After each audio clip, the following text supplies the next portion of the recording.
بسم الله الرحمن الرحيم الحمد لله رب العالمين والصلاة والسلام على أشرف الأنبياء والمرسلين وعلى آله وصحابته أجمعين أما بعد فأعوذ بالله من الشيطان الرجيم بسم الله الرحمن الرحيم يا أيها الذين آمنوا اتقوا الله وكونوا مع الصادقين صدق الله العظيم. د محترم علماء کرام په اجازه یو لرڅه بیان در سره شریکول غواړم، خو په دې باره کې ستاسو توجه ضروری ده. زموږ ستاسو ټولنه د وخت سره مذهبي ټولنه ده، دې کې شک نشته، خو بدبختانه زموږ ستاسو ټولنه کې ځینې داسې کسان شته چې خلکو ته دا دعوت ورکوي چې یاره مذهب خو بد دی، او دغه مخکنی خلک چې تیر شوي دا پر غلطه لار روان وو. نو دا خلک غواړي چې ټولنه کې تشویش راولي، خلک په شکونو و شبهاتو کې واچي،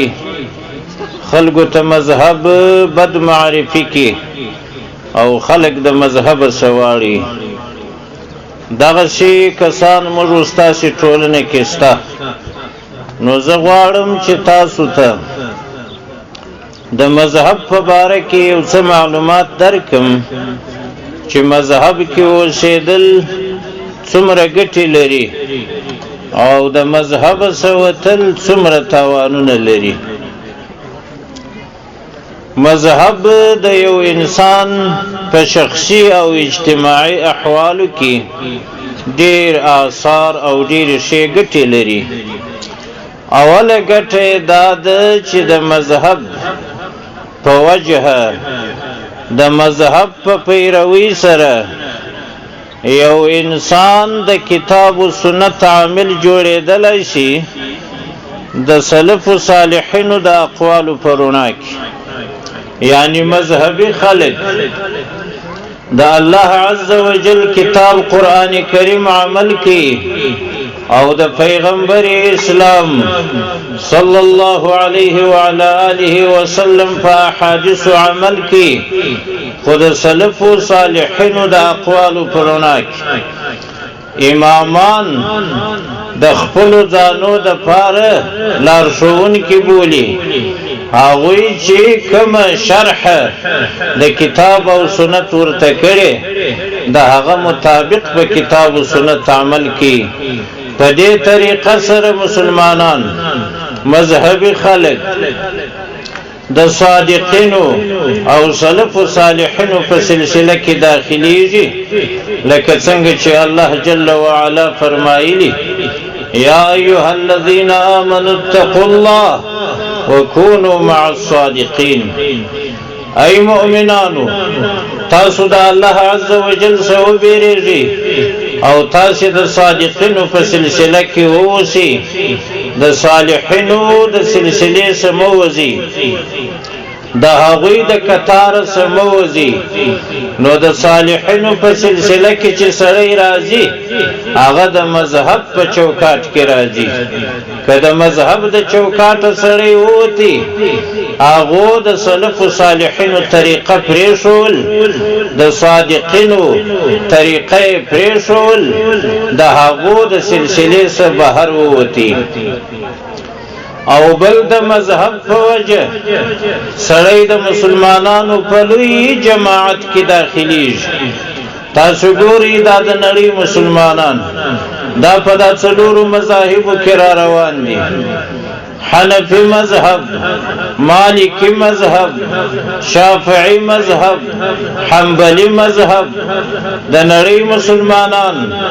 د الله عز وجل عبادت دغه څلورو مذاهبو کې د امامانو د هدایاتو پرونه کې د الله عز وجل عبادت کې. نو د مسلمانانو لوی جماعت مذهبي خلق دي نو که سړی په مذهب کې وي نو سړی د مسلمانانو لوی جماعت کې بلل کېږي ارشاد نبوي هم دغسې دی پیغمبر صلی الله علیه وسلم فرمایلی اتبعوا السواد الاعظم تاسو د لوی جماعت پیروي وکړئ د مسلمانانو لوی جماعت چې پر یو خوا روان وي تاسو هم پر هغه طریقه باندې ولاړ سئ حق هم په هغه لاره کې دی چې د مسلمانانو لوی جماعت ور باندې روان دي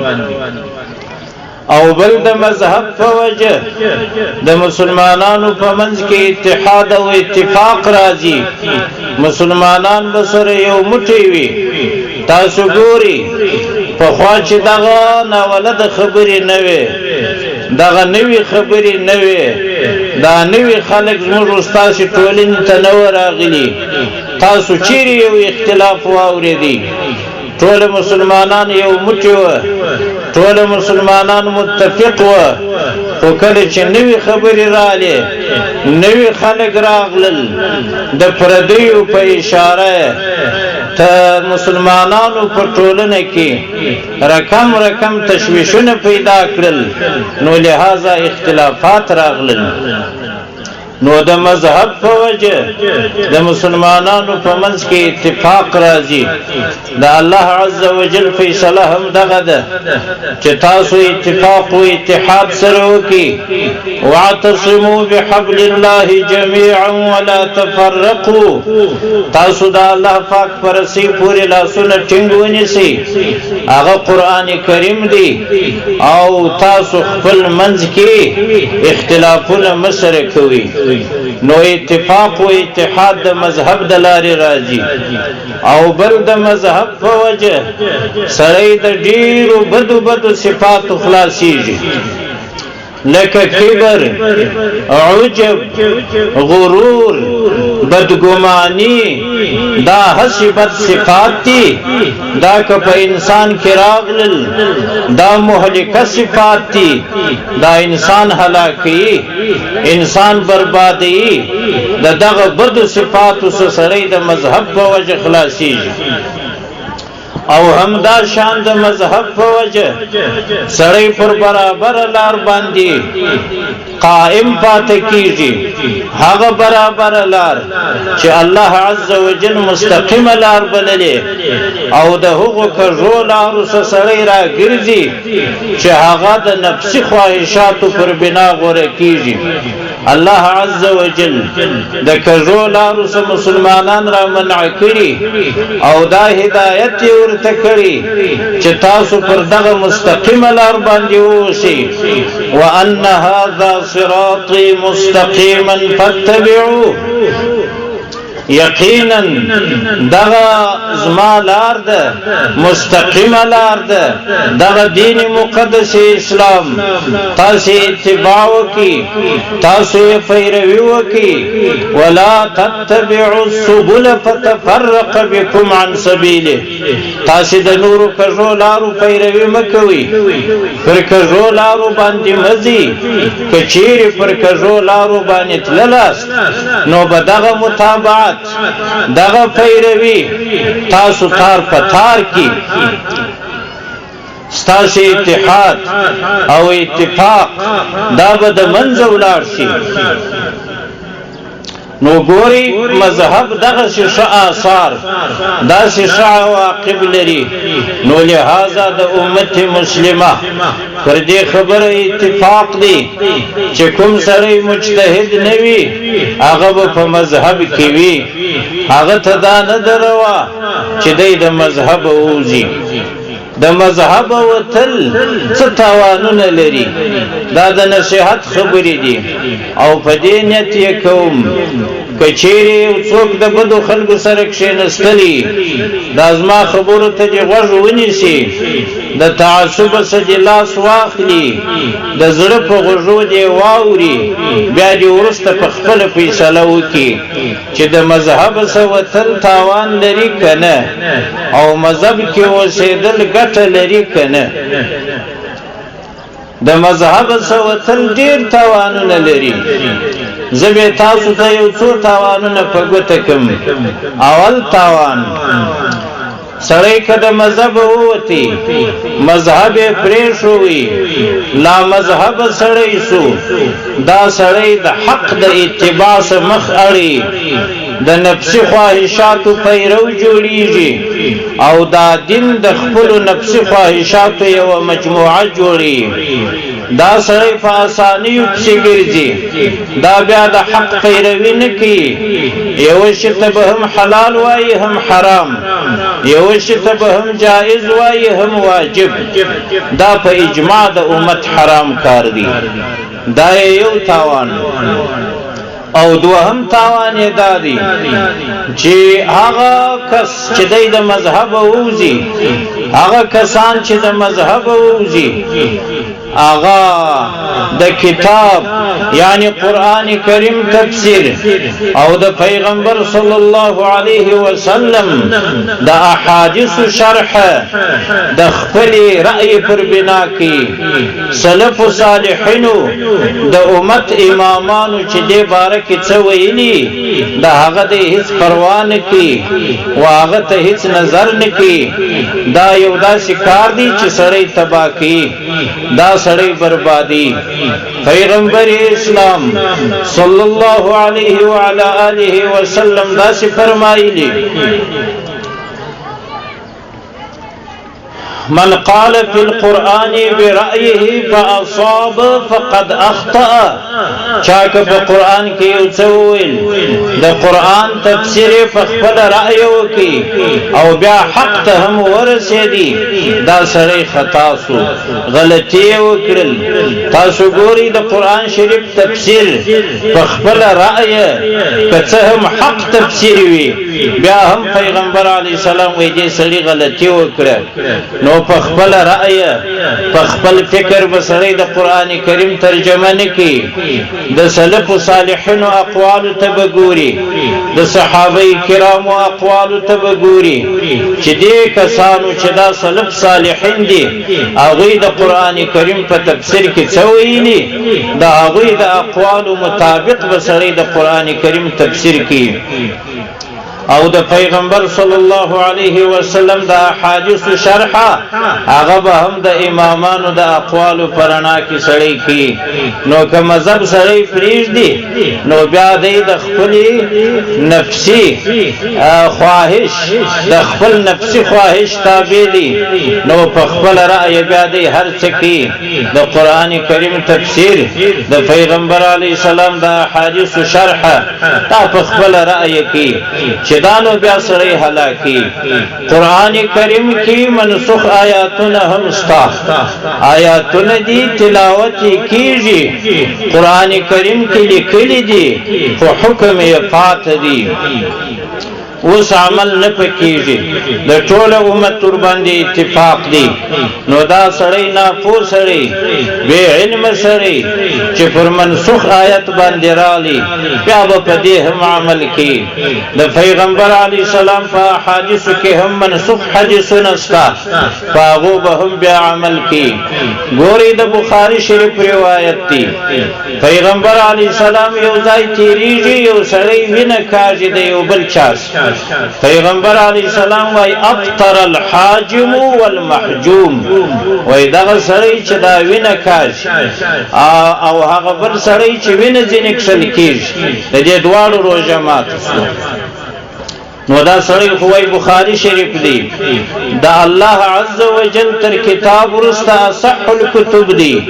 نو بخاری شریف کې دا روایت رالی وای بس دا عمل پکوم دا فتوا به هم خلکو ته ورکي که چا وینه وکښل د هغه سړي روژه ماته ده هم د هغه چا روژه چې وینه ځینې کاږي هغه وینه کښونکی سړی او هغه څوک چې وینه ځینې کښل کېږي د دواړو روژه ماته ماته ده او په امت کې هیڅ چا نه دی ویلي هیڅ هم دا فتوا نه ده ورکړې دا حدیث شریف منسوخ دی پیغمبر اسلام صلی الله علیه وعلى آله وسلم فخبل پروژه کې حجامت کړي وینه اکسلې ده نو هغه حکم منسوخ دی نو کبه علم سره وي د بخاری شریف پر دغه روایت راشي نو بیا به عمل هم پکې او فتوا به هم پور کې دا یو مثال وایي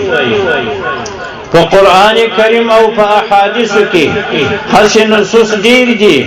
چې ظاهر متبادر یو معنا جن فهمیږي هغه د امت په اتفاق نوی مراد نو دی چې پر راځي عادي چې په کوم ناقص عقل او معنا جن را اخلي په هغه بیا د عمل کې نو ګوري دا تباهي شو دا بربادي شو او بل خطر د دې چې سړی مذهب پرېږدي هغه دا دی چې د مذهب په پرېښودلو سره په سړی کې تکبر پیدا کیږي په سړی کې عجب او لوی پیدا کیږي او په سړی کې بدګماني پیدا کیږي تاسو د الله مذهب خلق پیدا کی تاسو ورسره کښینی په دې نیت ورسره کښینی چې عقاید ځان ته معلوم کی ویژغوي هغه پر د مخکنیو امامانو ټول سلف صالحین باندې بدګمان وي او دا خپل ځان تر هغه امامانو غټ ورته ښکاری حتی په صراحت وایي وایزمو د امام ابو حنیفه صاحب نو څه فرق دی هغه هم یو بشر او زه هم یو بشر یم هغه د قران کریم څخه احکام را اخلي زه هم وای را اخلم ګوري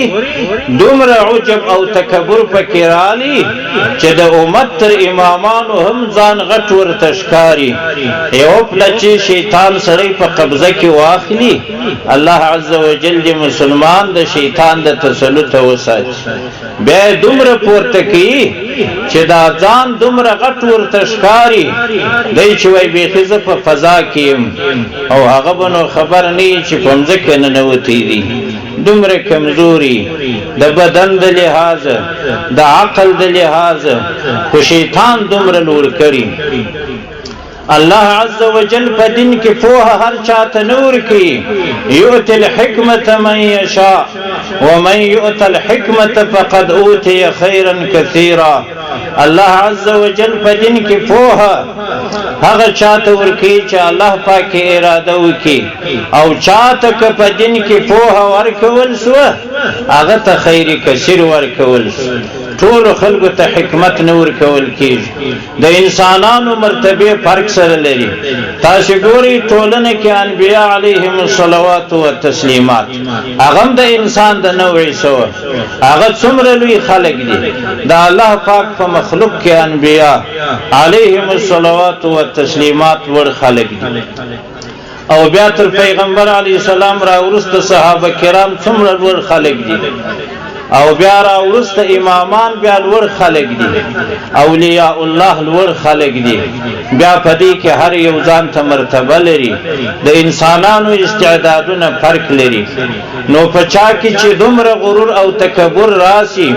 چې د امت تر امامانو ځان غټ ورته ښکاري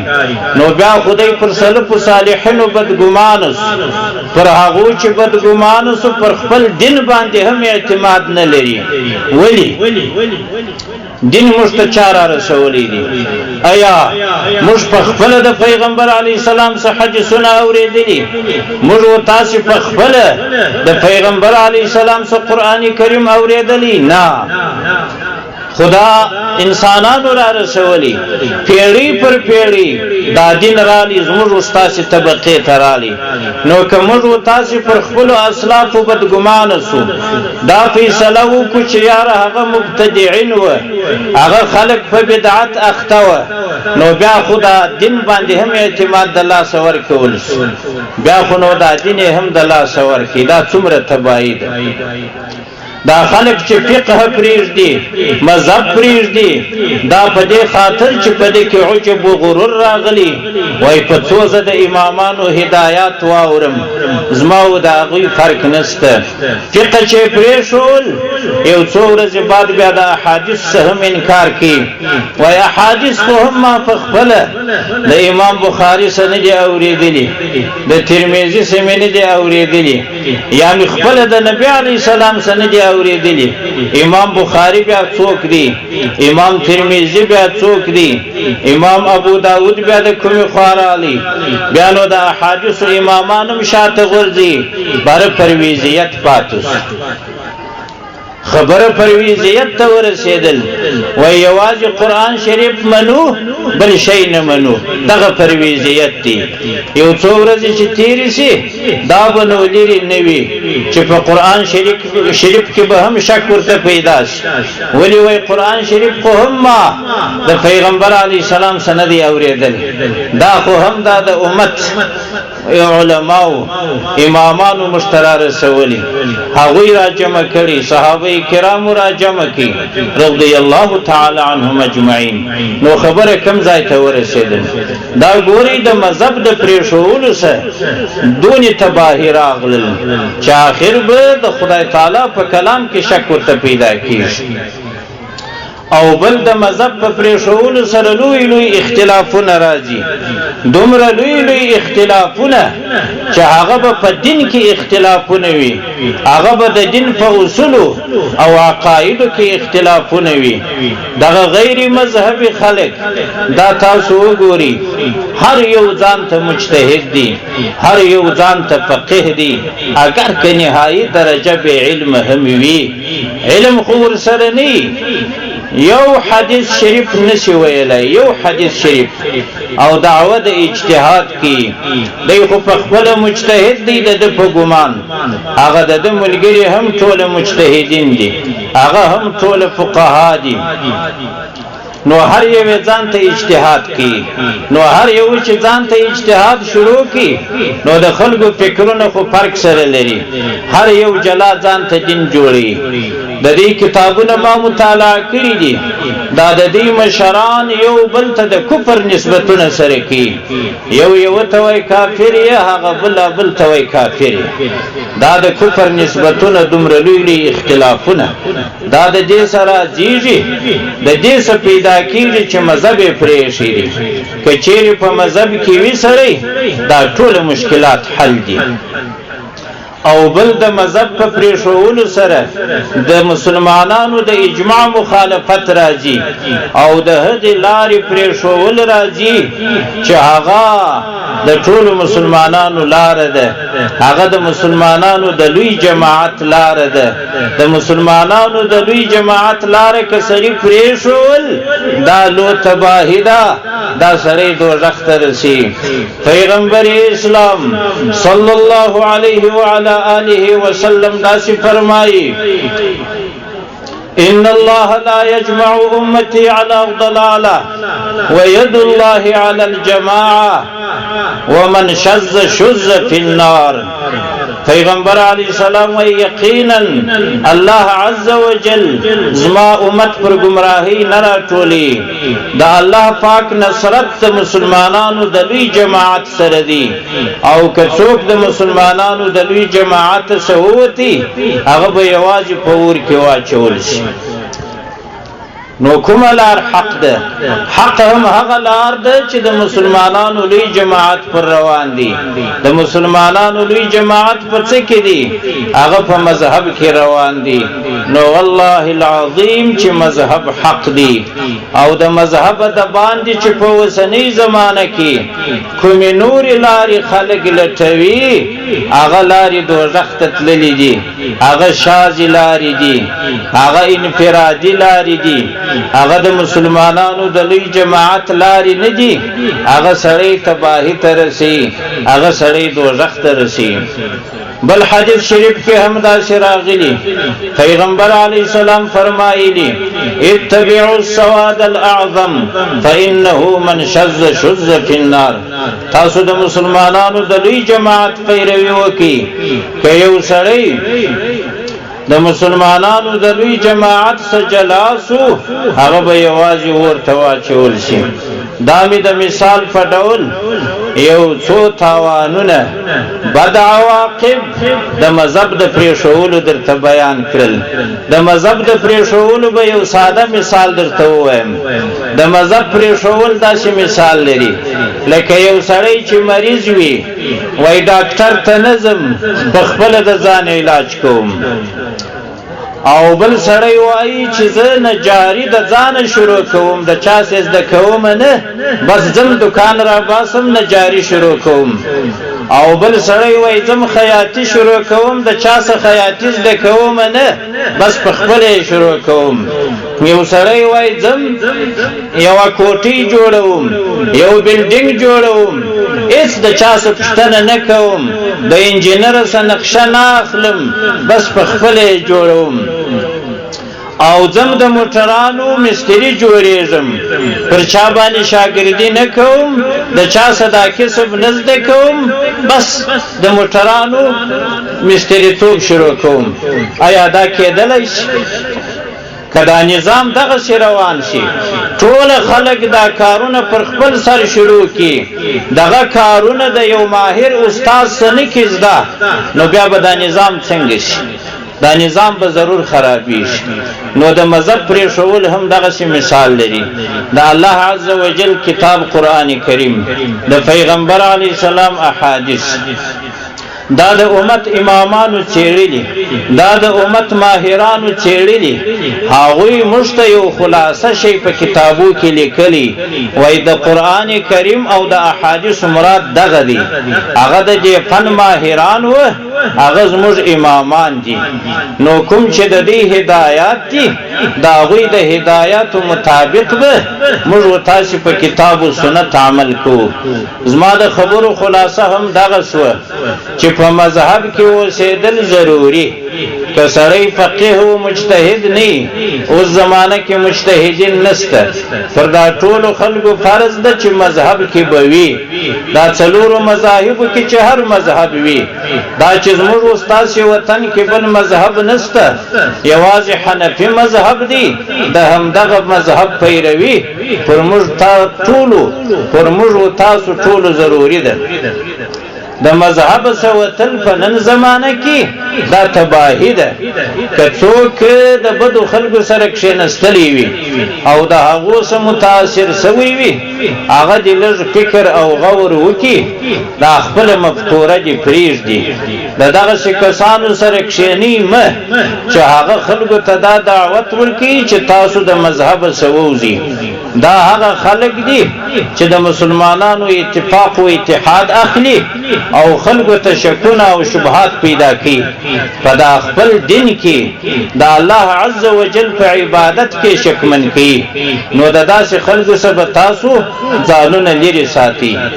د خپل بیان په آخر کې د محترمو قاریانو، حافظانو او د دې قریبانو ته مبارکي وایو. الله عز وجل دې د دین خادمان جوړ کړي، الله عز وجل دې توفیق ورکړي چې دې نور هم د دین خدمت وکړي. دا واقعي د جامعې د پاره د چراغانو حیثیت لري. یو حافظ مبارک، یو قاری مبارک، عالم، دا ټول په جامعه کې د چراغانو حیثیت لري. چراغ سره سړی تاریکه کې لار پیدا کوي، نو دی هم رهنمایان دي، د دین خادمان دي. الله عز وجل دې نورم توفیق ورکړي چې د دین خدمت وکړي. د همدغه دین د خدمت په خاطر علماء کرام نور هم متوجه دي دې مدارسو ته او دغه تعلیمي نصاب ته. تیر کال موږ یو نصاب جوړ کړي، دا د قندهار لوی علماء او مشایخ ټولو امضاوي پر وکړي، د دې په مشوره جوړ شو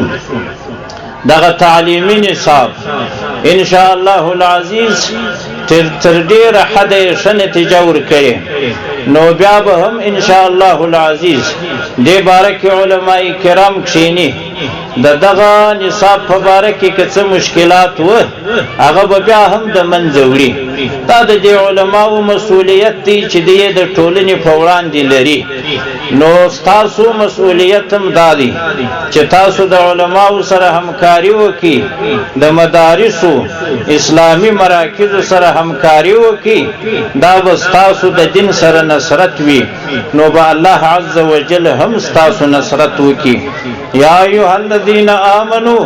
ان تنصروا الله ينصركم ويثبت اقدامكم. که تاسو د الله پاک د دین نصرت وکي، الله پاک به ستاسو نصرت وکي او ستاسو قدمونه به د دشمن په مقابل کې درټینګ کی. واخر دعوانا ان الحمد لله رب العالمین.